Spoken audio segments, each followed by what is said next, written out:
Денес, да потврдиме уште еднаш преку Библијата дека исто како што постои семеен систем на земјата, постои семеен систем и на небото. Кога Бог ги создал сите нешта, тој го создал видливиот свет и невидливиот свет.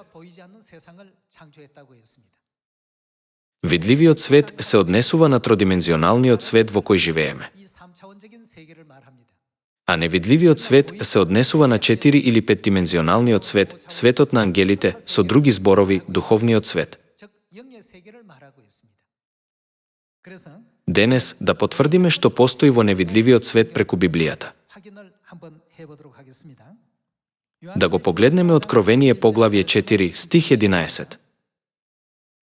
Достоен си, Господи, да ја примиш славата, честа и силата, зашто Ти си создал се, и според Твојата волја постои и е создадено.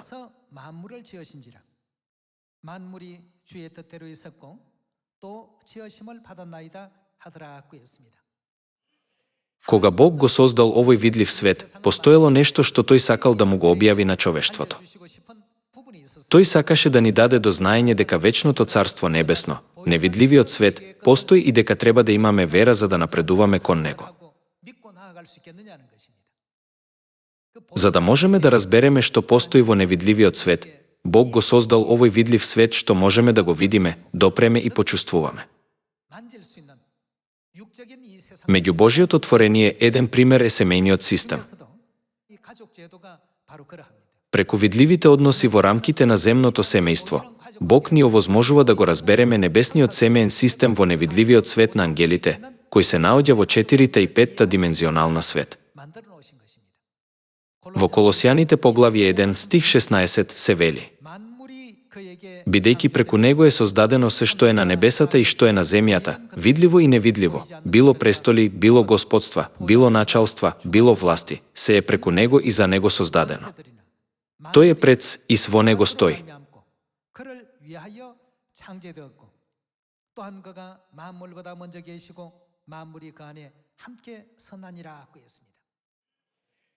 Библијата вели дека Бог ги создал работите, не само во видливиот свет, туку и во невидливиот свет.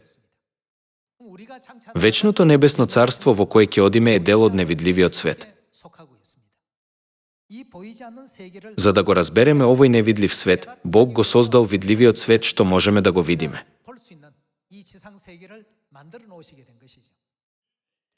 Тогаш, во овој видлив свет не постои ли семеен систем? Да, постои.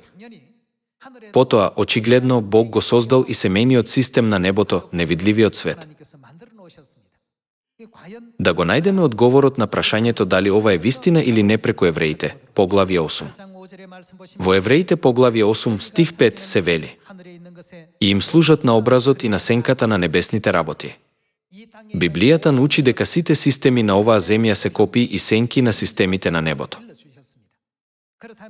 Потоа, во земниот семеен систем, кои се членовите на семејството што го сочинуваат семејството, има татко, а кој друг? Постои мајка. И кој друг? Има синови и ќерки.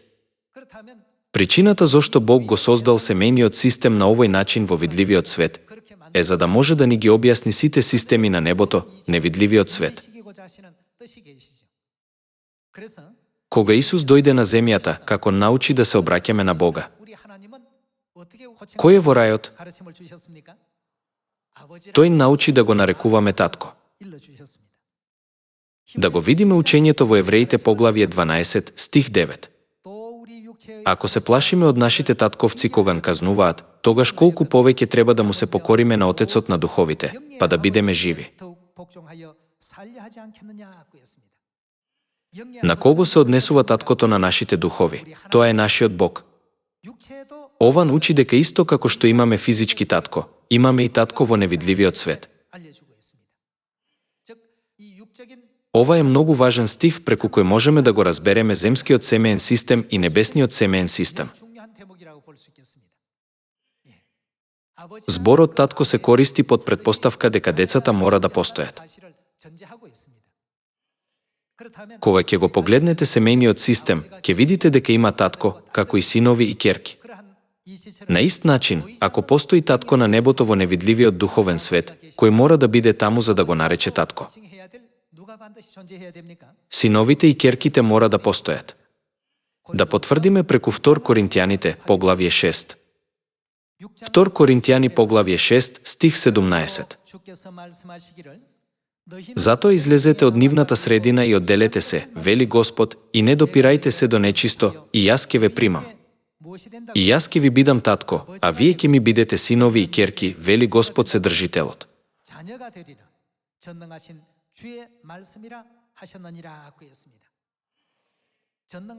Самиот семоќен Бог го изговори овој збор. Видливиот свет и невидливиот свет, со други зборови, небесните и земните работи. Бог направи многу прецизна разлика помеѓу двете. На овој свет има синови и керки, како и татко и мајка. Ако постојат мајки во овој видлив свет, мора да постои мајка и на небото, во невидливиот свет. Тогаш, дали Библијата сведочи дека имаме духовна мајка? Ајде заедно да го разгледаме посланието до Галатите, поглавје 4, стих 26. А горниот Ерусалиме, кога Библијата вели горе, не се однесували на небото. А горниот Ерусалим е слободен, тој е Зо, мајка на сите нас. Нашата мајка е мајка на нашите духови. Тоа значи дека Библијата јасно ни сведочи за небесната мајка.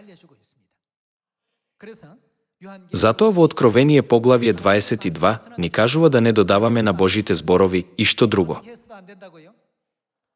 Вели дека не смееме ни да одземаме од тоа. Не треба ли сите да имаме вера што може да ги прифати Божите учења токму онакви какви што се напишани? Преку сите овие библиски вистини да имаме вера не само во Бог Отецот, туку и во Бог Мајката и да одиме напред кон вечното Царство Небесно. Ви благодарам многу.